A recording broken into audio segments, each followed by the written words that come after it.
to believe that these black officers who have been fired for alleged wrongdoing by this administration, yet cleared by the courts, are we to believe that whatever the police administration alleges they did wrong justifies their firings? We say our punishments are not the same as the white officers. The courts and the prosecutors have told you these black officers have done nothing wrong, yet these officers have not been made whole. Instead, they have been made to suffer and been humiliated.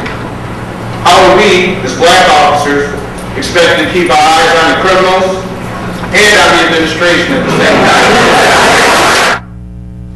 Now, this is the second development. I'm not sure that this incident of the people coming, the police officers coming to the Flint City Council to speak to them about this issue would have occurred if that day that the mayor had a meeting with the pastor and with the NAACP officers that he agreed to hire a black police officer. They would have waited, I think, to see how things worked out. But it didn't, so this is the second domino that fell, and that was the appearance before the city council. Now the charges set forth by Officer Petrie, who is a very well-respected officer in the Flint Police Department, and he was representing the African American Police Officers Association at this meeting. And the allegations are very serious and really call for an immediate and thorough investigation of the allegations. You know, if the allegations are left unattended, they will fester to the point where our citizens' health and safety will be put in jeopardy, in my opinion. Now, I say this because I know many of these black police officers that feel very strongly about this issue of alleged favoritism and even racism in some cases. They're very responsible guys and gals. You know, granted, some of these black officers are a little upset that some of the African-American officers appearing at the council meeting who spoke made it primarily into a racial issue. However, they do agree with the thrust of what was said, and that Hagler should be gone because he's doing a bad job as a deputy police chief. I don't know Chief Hagler very well. I know him. He always seemed like a nice fellow, but I don't know what's going on over in that police department. I'm not there every day to see whether or not what these officers are saying is accurate. Although there's a history of racism in that Flint Police Department. I remember it 40 years ago when I was a prosecutor and trying to deal with that problem and to correct it. And it gets corrected for a while, then it drops back down. Now it must be back up again.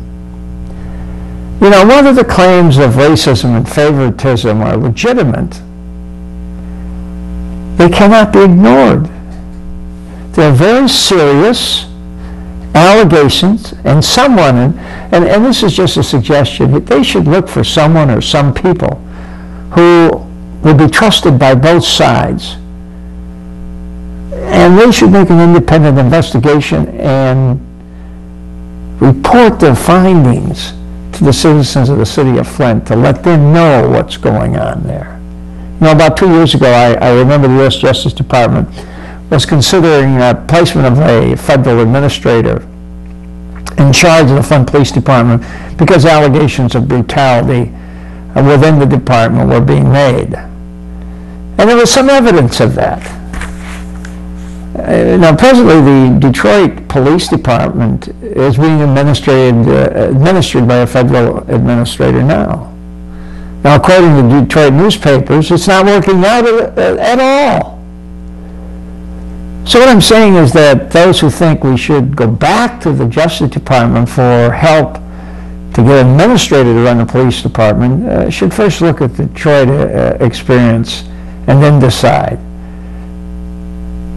This administrator in Detroit has been there for 5 years trying to straighten out that department.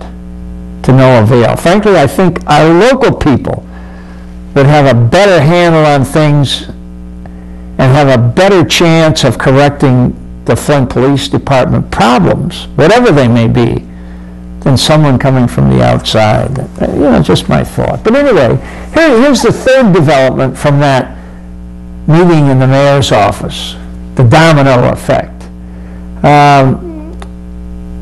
A few days after the cops appeared at the council meeting and expressed their discontent, the union held a no-confidence vote to again express their anger about Hagler's administration of the police department. Play that, will you, please?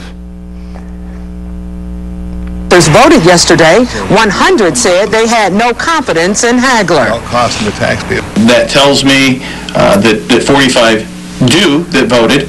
It also tells me that 35 folks weren't interested in even throwing their hat in the ring. They didn't show up for the vote, so they thought it was a non-issue. I think it sends a real strong message, and we're not going to let up on the city council, and I know the Afro-American Police League is not going to let up.